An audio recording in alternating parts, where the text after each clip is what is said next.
everybody, it's Romania Black, and we are on episode 18 of My Hero Academia, season 6. Oh, the last two episodes have been, pretty emotional, to say the least. I think I almost cried with the last episode, and I kind of knew what was going to happen. So, man, but it's one thing as a manga reader when you read it in the manga and it hits you emotionally, but then when you add like music and a score and the animation and the voice acting to it, then it goes to another level. And I feel like in the last episode, the voice actors for Dabi, for young Toya, for Inji, for Shoto, for Hawks, like they all came together, and Rei and Fuyumi and Natsu, like all of the voice acting was so powerful, so good. And I've always been a fan of the Todoroki family drama. It's always been fun to read. It's my kind of character development. I love family squabbles and in stories and how they develop and evolve. And so I've enjoyed the Todoroki, and it deals upon some pretty serious subject matter, but Horikoshi, I think, handles it for the most part in a very unique and interesting way. But yeah, now we're getting back to the main character of this story, to Deku, who's been MIA and in a coma the last several episodes. I still love Bakugo just like trying to weed his way, like, let me get to him. It's like, what were you gonna do, Bakugo? Like slam on his bed and be like, wake up, Deku! Like, what are you gonna do, Bakugo? So I think that's really funny. Of course, Bakugo probably wouldn't even make it to the door because All Might's like nobody else. He wants to be there when Deku wakes up, probably to talk to him about what's going on. So, yeah, there's a lot at work here, and it's all rather interesting. I'm very curious to see what's going to be going on moving forward in this episode, because I kind of know what's going to happen. I'm really excited, but I want to see how they end up handling it, right? So, I am excited, y'all. I hope you all are too, but we're not going to waste any more time. I'm really excited to get this episode and to see what happens. So we are going to start My Hero Academia, Season 6, Episode 18, and we're going to do that here in 3, 2, 1, and let's do this.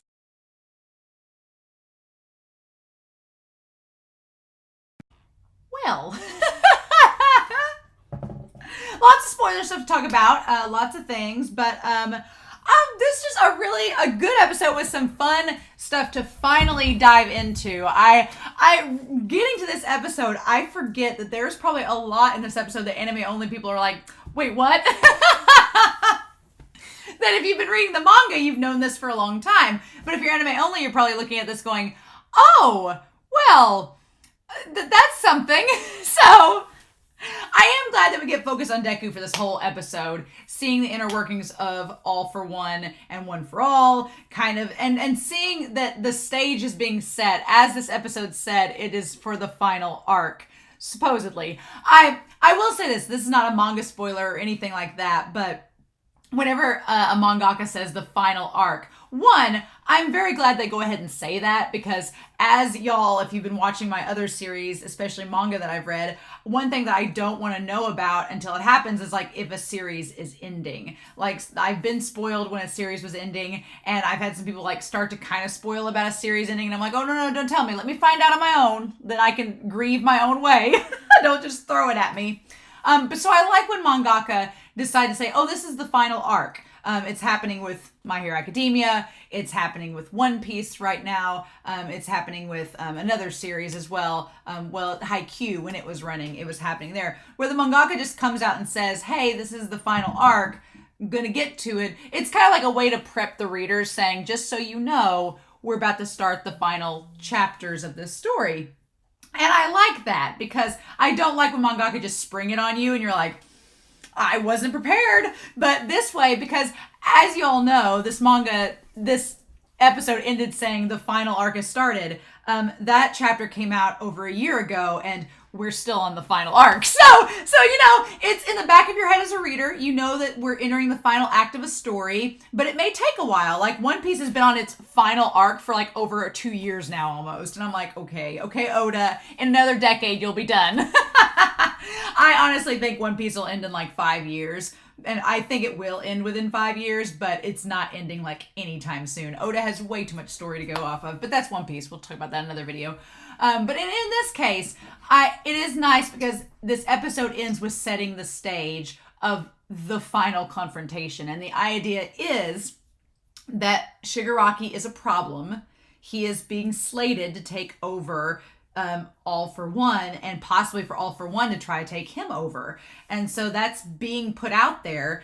And so our final battle is Deku versus Shigaraki. And the question is, if worse came to worse, could you kill him if that needed to happen? And Deku kind of answers the question in this, saying like, yeah, I've faced other villains like Overhaul and Stain and others, where I realized there was no they did not want to be redeemed, and they were not crying out for help. They had to be stopped because they were going to hurt these people. And Deku acknowledges, he's like, I know Shigaraki, there's things he's done that are unforgivable. And there are things he's done that have been hurting the people that I love and the characters that I care about. But he's like, but I do feel like Shigaraki is still crying for help deep down inside. He's like, I've connected with that. I know it. He's like, so I'm not going to give up on him, but I'm not afraid to do what I have to do if it comes to that. So I'm glad that we set the stage, right? And I think that's what Nana wanted to know. She's like, you still are holding out hope that my grandson can be saved, but acknowledge that that may not happen. It may come down to Deku having to kill Shigaraki. I don't know. But I don't think, this is not getting into manga spoilers at all. I personally don't think that he will, because I think that that's the whole point this episode sets up, is that Deku's job is to use One for All to save people, not to destroy. That's the difference. The idea of getting this juxtaposition of using All for One to destroy versus One for All to save is kind of the big crux of the series. And they're setting this up for this final act to put things into motion to test that theory, right? Which is very exciting. Lots of cool reveals in this chapter, lots of things being discussed. I find the most fascinating out of all of this is the idea that All Might is kind of in this weird limbo between two worlds. He can feel himself inside as a vestige within Izuku, but then he's still there. Like there's still like a weird transference there. It's not complete, right? We'll talk about that later. But I find that interesting. I love seeing Banjo again. Banjo is the Black Whip user. They call his name out in this episode. In says Banjo.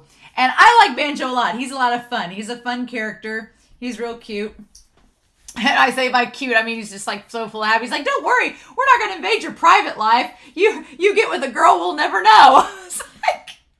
I do like that caveat because I feel like Horikoshi, I feel like some people in the fandom were like, okay, if all these vestiges are inside of Izuku, are they like gonna, I think of Dragon Ball Z Abridged, where when Piccolo fuses with Nail and Kami, they're in his head the whole time and he's just like, get out.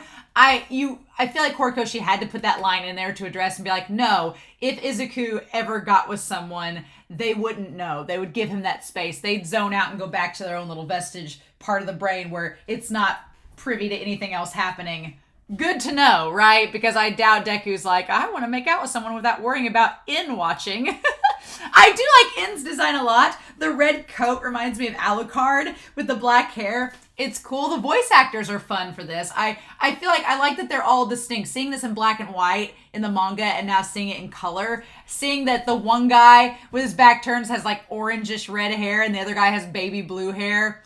Okay. Polar opposites. Sure. Go there. And then you have the one with danger sense being the one that's blonde. So fun times. And having all of the chairs there. I said this in the reaction, but I do like that the younger brother, the very first wielder of One for All, has the same green eyes as Midoriya. I like that. I like that a lot. Okay. And so about 4 months ago, they established that his power started to evolve and change. So around the time Deku was starting to tap into the more than 10%, when he was starting to tap into like 25% and getting deeper into his power, that awoke the power of One for All and the first user. And I like this represented by like a black hole, which is kind of disturbing, saying that it's just growing rapidly within him, right? And then all of the little vestiges having all the little stars and everything, it kind of reminds me of the emeralds in Sonic the Hedgehog. If you get all the super emeralds, it becomes Super Deku, right? But the first user is represented by the white light, And then you could argue that Nana is the pink light. You have the blue and the red that go with the hair. You could have N be or Banjo be the orange light. Danger Sense could be the green light. And then the N could be the purple light. I like that they all are represented there, right? There's the 7 of them. And All Might is not included in that. And so I do like, too, in this world that Deku, it's this cloud around him. He can't fully interact with the other vestiges, which reminds me of All Might being this golden glowing aura. Deku's not dead. He's still alive. So, of course, he can't interact with them fully. Or he hasn't unlocked his power enough to interact with all of them. I honestly feel like, without spoiling anything in the manga, I feel like this exchange between the quirk user for the danger sense, I feel like it is much better adapted in the anime. Because in the manga, I was sitting there reading going, okay, this is how this works. But in the anime, it's explained quite well that he's just able to sense danger. And you would think, you're like, well, how is that going to be helpful as a power? But then Banjo kind of, gives the example of how it would be, because he tries to attack the 4th user and he dodges out of the way. So essentially, if Deku were to master this ability, it'd kind of be like him having like a 6th sense, like a spider sense, and being able to dodge out of the way of attacks. That could be rather useful, actually. That could actually be a helpful ability if he can get it mastered. I like it. But we get down to the big crux of all this, the big reveal. And I've been wanting to talk about it. I mentioned it in the spoiler corner, but I've been wanting to talk about it and wasn't sure how to go about it. But yeah, so the quirk users not living very long. Now, I do think the anime helps to explain it a little better as well in this adaptation, that the 4th user died at age 40, and that was considered old age, which is not very old at all. It's like half the normal lifespan, right? But we talk about the quirk singularity theory, the idea of all these quirks mixing and bodies not being able to handle them. It's been foreshadowed since the beginning, with Deku having to get his body prepared to be able to handle One for All. Like, it's been foreshadowed since the beginning, and now the 4th user says, yeah, no, my body, for whatever reason, could not handle all the quirks and literally cracked. Kind of like, it reminds me of Shigaraki's decay, where like all the cracks show up. He has the crack go across his eyes. He's like, I just physically couldn't handle it. So I gave my power off before to the 5th user, which would have been Banjo, before it happened. So it went basically the 1st user, these 2 that are in the corner in timeout, and then the quirk, and then the danger sense user, and then Banjo, then N, then Nana, and then Yagi. So, interestingly enough. And so One for All cannot be used by a normal human. But they established, I like the idea that the 4th user says, I ran from All for One. He was like, I ran from All for One for 18 years. I tried to get away from him. I hid from him. I didn't want my power to be taken from him. And so I trained myself to try to be able to use One for All in the same way that Deku and All Might have used it. And it just didn't work. His body could not handle it, right? The quirk combined with the others didn't function properly. And then we find out that Banjo and N were both targeted by All for One as well, including Nana. And they said they looked at the medical history and the autopsy report and found out the truth. And I like the idea that All Might has been doing all this research. Now, it does bring to light this idea that All Might has known this for quite a while and hasn't told Deku.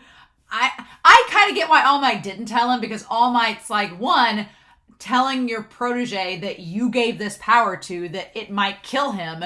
He's already told him that before. He told him that from the start, being like, your body needs to be able to handle this. But that would just be like, adding guilt to All Might. But then I feel like All Might also wanted Deku to be able to hear this from the other vestiges, to hear their story as well. So I'm okay with that. I feel like Bakugo is going to be mad, because Bakugo asked All Might back in the training thing, way back, around earlier on in the season, and then in season 5, he was like, hey, can we talk about this? You're hiding something from Deku. What is it? And I feel like when Bakugo finds out, he's going to be like, really? So it's setting up some interesting things, right? And his lifespan. So then the brother, the 1st user, the brother says, what we needed to tell you is that the same thing as what Yagi noticed about the burden of carrying All for One. The others didn't have one for all for long and died in battle against all for one. I'm the only sample we have for comparison. So he thought about what Shinomori, who's the fourth user, had that I didn't. And the fact of the matter is that he had a quirk. All Might was quirkless. That's the real meat of it all, is that the quirk all for one can't mix with other quirks. It's overkill, right? And it literally wears down the body. But for Yagi and Deku, they both were quirkless, so they could handle it. It became their quirk. It wasn't on top of anything they already had. It became their own thing. So I like the implication in the anime. The anime specifies that Deku could be the last user of One for All. He could be, right? It can't pass to somebody with a quirk. I like that. It can't pass somebody with a quirk or they're just going to die. They can't handle it. They literally won't be able to. The only way it could pass on would be to someone quirkless. And that opens up a lot of things, right? I mean, without spoiling the manga, because the manga's still ongoing, we don't know, is Deku going to die with the ability?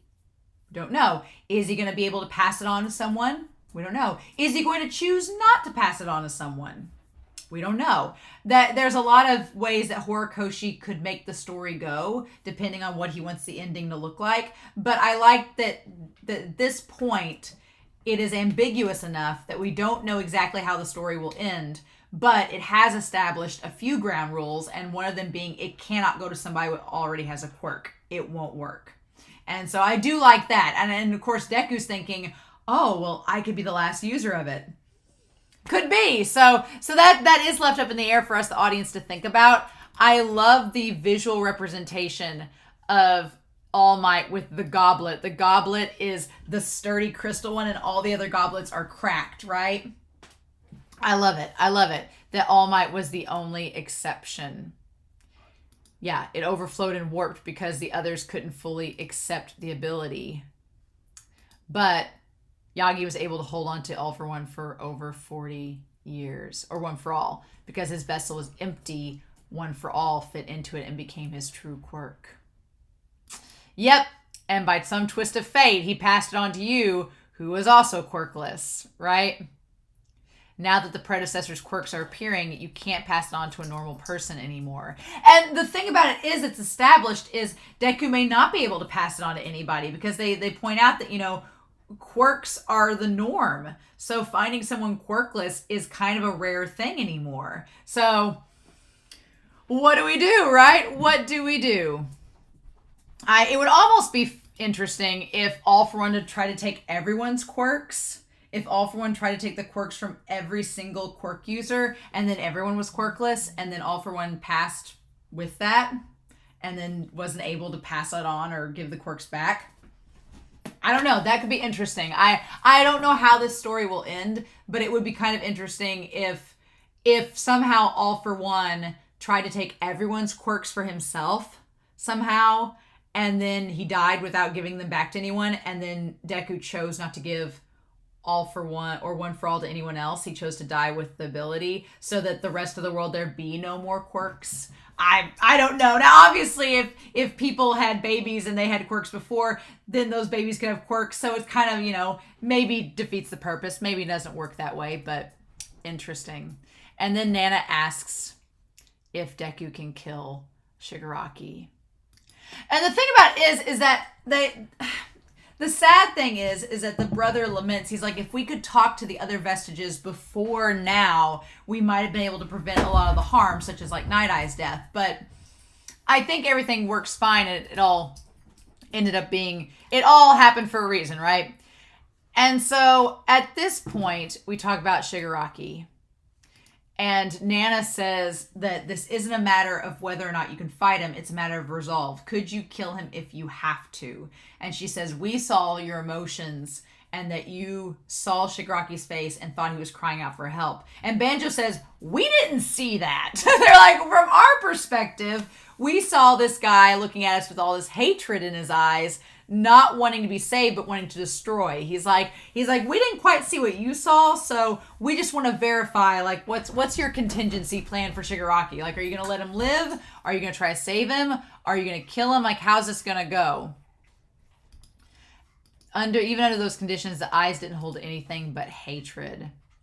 And the younger brother kind of nails it on the head. He's like, yeah, I know my older brother, and he probably wants to take over Shigaraki and use him, which is the funny thing about this is the irony and the contrast, right? Because you have Deku, who has all these vestiges inside of him. None of them are trying to take him over. In fact, they're pretty passive. They are very hands-off unless it's absolutely necessary. They want Deku to be his own individual. Then you have the polar opposite, where All For One is literally trying to steal Shigaraki's life away for his own. So it's like a polar opposite contrast, right? And there's only one vestige, which is All For One.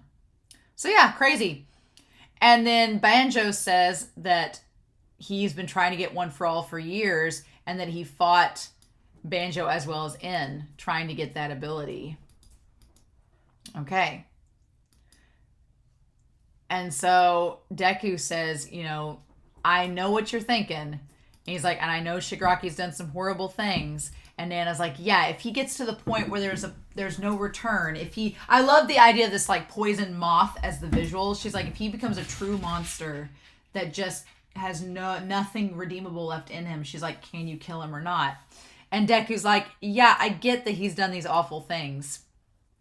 And he's like, it felt like he was in trouble. He's like, I know, that's what I thought. He's like, when his consciousness penetrated One For All. And I just love that Nana at this point like starts to get all teary-eyed, weepy, and like lets go of him. I was like, oh, that animation of Nana's face, so good. Like her just getting all kind of like, okay, tell us more. And saying like, he's like, if I could reach people and change them, he's like, there are some that I can't do that with and I've had to fight, like Overhaul. But then he thinks of like Gentle Criminal and La Brava. He's like, if I could have reached them sooner and more, then maybe things would have been different. So he's like, I have to try, right? He's like, I also want to say, when he says these hurt people that I cared about and that I loved, of course we see Gran Torino, we see Endeavor, we see Aizawa. When he says love, it pauses on Bakugo. I'm just saying. I'm not the biggest Baku Deku shipper, honestly. I like Deku with Ochako. I like Deku with Bakugo. But it is funny, the animation stopped right on Bakugo as he said that. I was like, okay. But he's like, what I learned from All Might is that the power of One For All is to save people, not to kill them.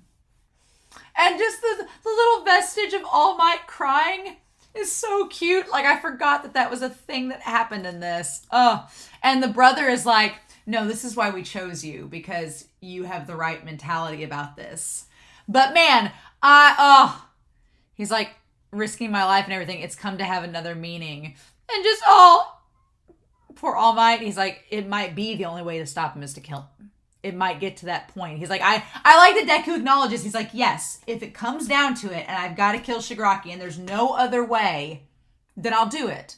But he's like, I don't know specifically what I'm going to go and do yet. I can't premeditate any of this. However, and then we see him as a kid.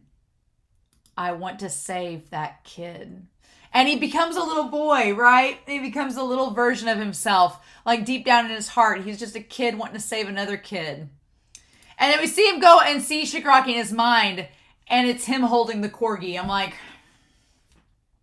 going back to that. Because for Shigaraki, the root of all his hatred is that house and everything it represents. And for Deku to see Shigaraki with the corgi at that house, and for that to be the point where he was crying out for help, because that's honestly what it was. At that point, Shigaraki cried out for help and no one could help him. And that's where Deku's like, I want to go back to that moment and say, no, someone is here. We can help you. You don't have to believe that it's hopeless. It's like, now I will say this. If you get a chance to go to the manga, to this chapter where this exchange happens, please go look at it, because I did like what Bones did here, and I thought that the stuff with Nana and her face and everything was good. But man, and you see it in the OP, right? If you get a chance, go look at the manga, because the manga does it so well. And the anime's fine. This episode was good. But that part where it shows him as a little kid was such a revelation in the manga, the way that Horikoshi drew it. I hope you go back and look at it, because it is worth a gander. Definitely. And then Nana. I love that she says, I'm sorry for testing you. And she says, Gran Torino's alive. And Deku's like, oh, really? And I'm like, oh, how do you know Gran Torino's alive? Maybe because you guys are connected spiritually, because you're a ship. I love Gran Torino and Nana as a ship. They're my favorite. And she says, when you wake up, tell him I said hi. That's not going to be awkward when he goes to Gran Torino and be like, hey, your dead lover. She says, hey. She's inside my head sometimes. It's kind of weird, but it's fine. And then she says, Sorahiko, we made a mistake in our decision. Our decision. Again, you cannot convince me that that kid is not Gran Torino's and hers. But she's like, we made a mistake in our decision. We shouldn't have let my son go. But then she says, but we were blessed in our students. Like our students are able to do what we couldn't. Just my heart. My heart! Mm-hmm. And then Deku's like, oh my gosh, like no wonder All Might likes you. Like you're just so great. And then All Might can feel him speaking with the predecessors. Hawks and Best Jeanist, they just show up to be just the biggest eavesdroppers and interrupters in this entire arc right here, right? Mm-hmm. What makes it even more hilarious is that Hawks has that stupid voice changer on him still. So it's like, hello, All Might. It's like, you're interrupting at the worst time, you two. Knock! Can you knock? Can you come back later? Read the room. But they tell All Might they want to talk to him. I also like Best Jeanist has this weird pose going on. So they talk about how they want to know about One for All. And I like the All Might's like, I've spent this entire series keeping this a secret. But he's like, we're not at the stage anymore where we can do that. Like, Deku's in trouble either way. Some people need to know. Maybe not the public, because that could, like he said, cause chaos. But some people need to know. So, okay. We'll talk. And that's where we're at. So, yeah. So basically, he tells Best Jeanist and Hawks what's going on. And then Midoriya, I keep saying Midoriyama because I'm watching Kuroko's basketball at the same time. Midoriya tells all the others at UA what's going on, right? Which is super sad. And then we have the press conference.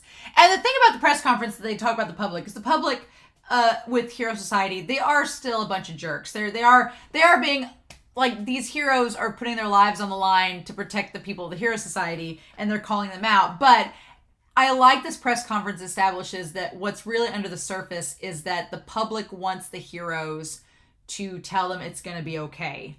We're going to protect you. That's what they're wanting. They're wanting that guarantee they can be protected, right? And that's what they're looking for. And at first, when Endeavor and Hawks apologize, the public's like, well, what good does this do us? How does your apology save us? And Endeavor's like, we're working to save you, but we need to get through this first, right? So that you'll stop focusing on this and let us focus on how to help you. So it's interesting to see the public's reactions to Endeavor admitting that Dabi is his son and talking about his ugly past. Because, yeah, that would detract a lot of supporters, right? And then Hawks a little bit like, obviously, Japanese culture, I'm watching Great Pretender at the same time, and there is a lot of stigma over family, especially if those family have committed crimes. So I see why Hawks would be like, okay, I lied about my father's past, or rather, he didn't talk about it. So I can see why that would be an issue. And then the whole thing with Twice, he's like, look, if Twice had been able to use his quirk, which he was going to, things would have been a lot worse. So I feel like Hawks kind of gets his situation resolved. It's Endeavor that's the big problem because, yeah, Endeavor's got a lot of issues with his past, and I could see why a lot of the public would be like, nope, not going to support you after this. But then he's like, we are trying to help you. Just, we're trying to do the best that we can. Work with us here. Like, that's what we're trying to do. And at this point, like, Hawks has the scar on his face, Endeavor has a scar on his face. Best Jeanist has this big giant neck. Like, what the hell? And then this lady, like, pointing out the issues with Endeavor and the other. And Endeavor's like, we just can't. He's like, we're remaining calm for your sake. If we cried and had exhausted faces all the time like he did 2 episodes ago, he's like, it's not going to do any good. So he's like, yeah, we're sitting up here composed because we have to be. Because we have to be the ones to help you all. That's what you want, right? I feel like Endeavor's calling her out in that moment, being like, you want us to be calm, cool, and collected and help you all. That's what we're doing. So quit criticizing us. So yeah. And then Best Jeanist like comes in at the very end to like tie everything together, to thread it all together, if you will, from what Hawks and Endeavor was saying. He's like, because the heroes are retiring in force, because there's so many villains, we're going to have to like eliminate threats and be the most efficient possible. So we have to reduce the area that we're going to protect. So we're going to put up shelters for y'all to stay in the most secure and safe place possible, which at this point is UA. Who knew? Who knew the high school would become a big shelter by the end of season 6, right? Who knew that was going to happen, eh? Who knew? And of course, everybody's like, well, what do you mean? Like, we're going to go there? And everybody kind of freaks out about it a little bit. But then we see the families of students are already being evacuated. And we see Inko with Bakugo's mother. I want Bakugo's mom and Inko to become best friends and to support each other. Also, Bakugo's mom, who's normally really fiery, is like standing there like looking concerned and supportive for Inko. Future mother-in-laws, let's do this. And then Endeavor being like, this measure is in order to see the future. If you're going to direct your blame it at me. Direct it all to me. And of course we see like the guy that's clearly like making fun of the YouTuber like commenter in the background. And then all the people there, he's like, if you've got an issue, he's like, blame it and put all your blame on me, not the people who are risking their lives. He's like, I can take it. And him saying, everyone look at me. That part there is so crazy because then we cut to Dobby, who's been saying the last 2 episodes, look at me, father. And now Endeavor's saying, look at me. And it's like, you two are the same. Stop. Oh, but Dobby. We see some of the other heroes. Like we see Wash being like, Wash with the little tear. Really cute. The heroes are being sifted out. Mount Lady got the mask all broken.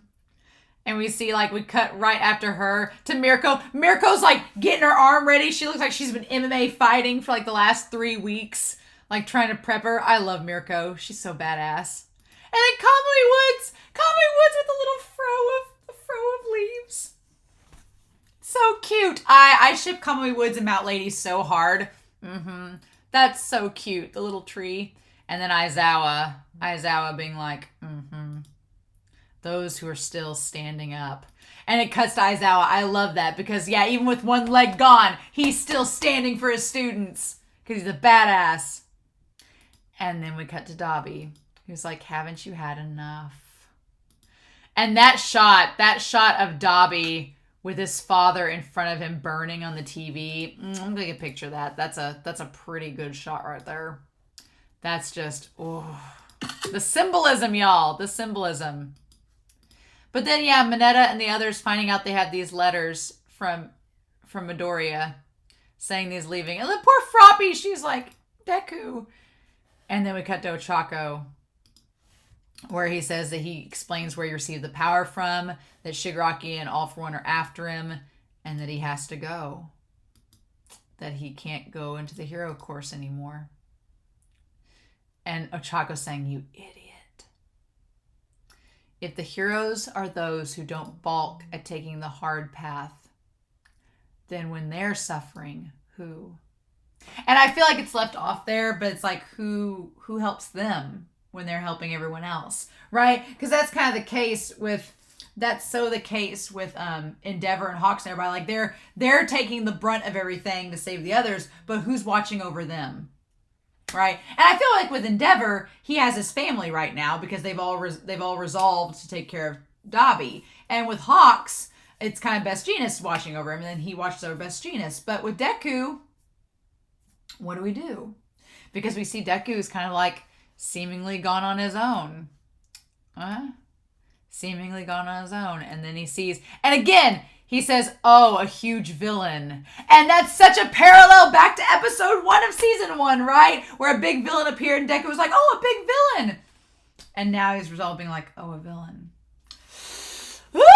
The final act begins. Oh, I have spoilers I want to talk about. I want to talk about spoilers very much indeed. But I'm glad we got some Deku focus in this episode after he's been absent several episodes. I'm glad we've gotten some revelations about One for All out in the open. We're setting the stage. We've got 10,000 prisoners on the loose. We've got villains everywhere, staying somewhere. Overhaul's been let loose. All for One is somewhere with Spinner and the others. Dobby's sitting there basking in all this. So it's setting the stage for what's to come. And I'm pretty excited. So, and we have 19, 20, 21, 22, 23, 24, and I think 25. We have 7 episodes left.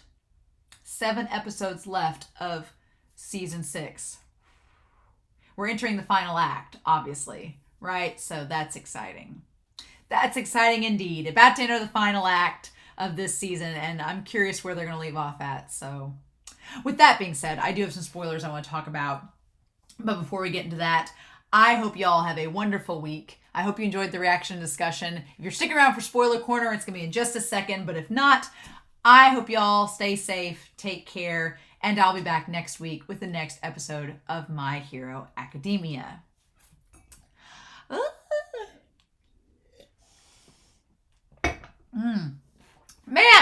Man, so much in this episode. So much. Trying not to talk about spoilers with all this is rather interesting because it's just like the guy, the two in the back with the blue hair and the red hair. I'm like, okay, we get the color scheme now. I'll be honest. I know the one guy with the blue hair gives him the ability he uses against Lady Nagant. I know that. I don't remember, and it's not been that long ago, but I don't remember the power of the other user. I don't remember him, the one that looks like Bakugo. I don't remember him. I was like, oh no. I need to go back and, I'm not going to go back and read the manga, but I've forgotten what his ability is. I know the one has like the superpower that he uses, the power to like make things hit harder that he uses against Lady Nagant, but I don't quite recall what the other one does. And so there's that, but oh my God. Yeah, if, at this point in the manga, and I watch Triple L, he's another YouTube reactor that does chapter reviews, and I watch his chapter reviews. I don't always agree with everything he says. We kind of have different opinions about the manga just from watching his videos, but I really respect him, and I like what he has to say about them. I think it's pretty cool. But I do agree with his assumption that at some point in the manga coming up, All Might's gonna die. All Might has to die before we go to the end of this story. That's going to be like the big crux of Deku. Like, now whether Shigaraki kills him, whether All for One kills him, whether they both do, or whether he dies inadvertently, I feel like All Might has to die to be the catalyst for Deku's final decision on what to do with Shigaraki and what we do with All for One. I feel like that has to happen. And my theory is that at some point, Deku is going to be able to communicate. He's going to be naked with no smoke on him anymore in front of all of the vestiges, including All Might. They're all going to be around him, and he's going to be communicating with all of them, and that's going to be like the final conversation before the final battle. Like, I feel like that has to happen before we get to the final conflict. Or, as he's about to either kill Shigaraki or save him, he's going to have that conversation with the vestiges, and All Might will be there as well. And it may come back to this conversation of using One for All to save instead of to kill. I feel like it's all going to come full circle, and this was like the foundation of that conversation. But we'll see, right? I don't know exactly how or if it's going to go down that way, but I feel like it's being set up in this episode, and we'll just have to see down the road what happens. But I think All Might's going to have to die. I think it's just going to have to, it's going to be a thing. I think it will have to happen. Now, whether and how it does, I don't know. But I think that that's going to be part of the journey because Deku has to become the great. He says at the very end here, this is part of me becoming the greatest. This is my story of me becoming the greatest hero. Right? Or was that in the preview? I did watch the preview, if I'm being honest, because I wanted to see what was going to be in the next episode. I will say this about the very end, because I saw on Twitter some people were very mad because the joke has been that Bones puts clear blue skies in all of My Hero Academia, even when things are dark and gloomy. They're like, oh, look, a clear blue sky. And I've heard some people already complaining about the final shot of Deku where he's like on top of the building and it's a clear blue sky. But hear me out.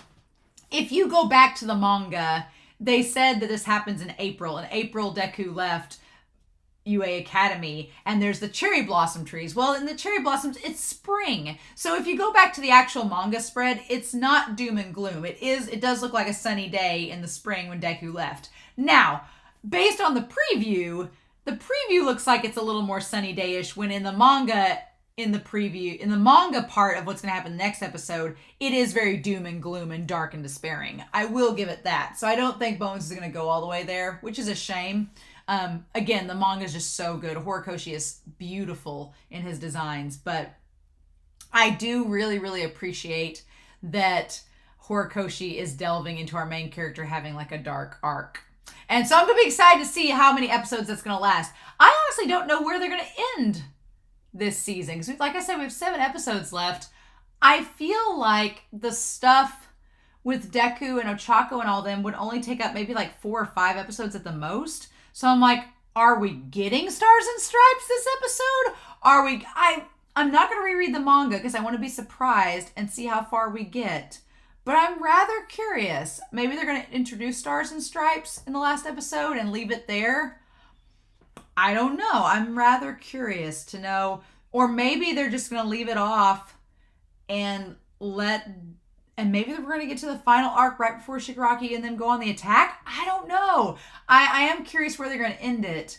But I don't feel like we're going to take 7 episodes to get through Deku's stuff. They'd have to really slow it down and like fill it up with stuff. So I'm thinking that maybe we get through stuff with Deku and maybe in next episode with Lady Nagant appearing.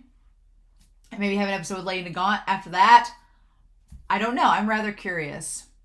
I don't know how they're going to do that. So that's going to be interesting.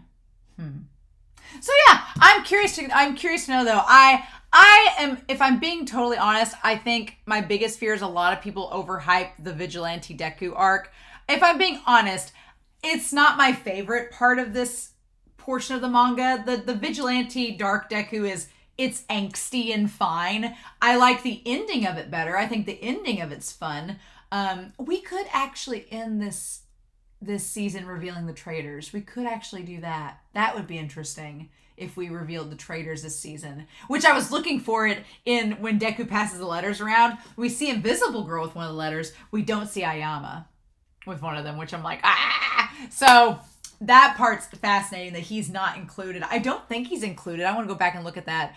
I don't think he's included in the scene where Mineta appears and we see Kirishima, we see Seto, we see Koda, we see Koji, we see... Oh, no, you do see Ayama, but his back is turned.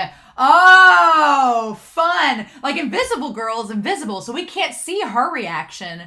But Ayama is turned around. We don't see his reaction either. Are they the only ones? Does everybody else we can see?